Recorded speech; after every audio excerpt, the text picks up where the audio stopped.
মাঠের দিকে ছুটছিলেন এবং একটা সময় অতটুকু নিয়ন্ত্রণ হারিয়ে যায়, মাঠে দর্শক ঢুকে পড়েন, যে 50,000-এর মধ্যে প্রায় অর্ধেক দর্শকই মাঠে ঢুকে পড়েন এবং যার ফলস্বরূপ সেই সময় দেখা যায় যে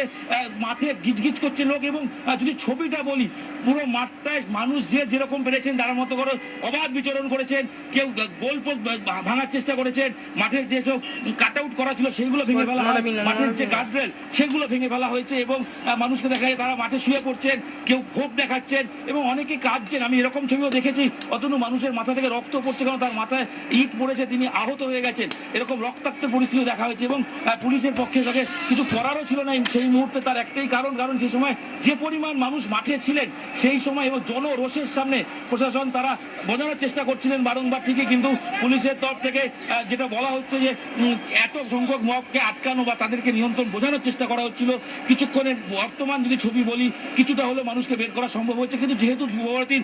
অনেকটা দিক ভেঙে গিয়ে মানুষ ঢুকে পড়েছেন, যার ফলস্বরূপ মাঠের ক্ষেত্রে মানুষ যেভাবে যখন ঢুকছেন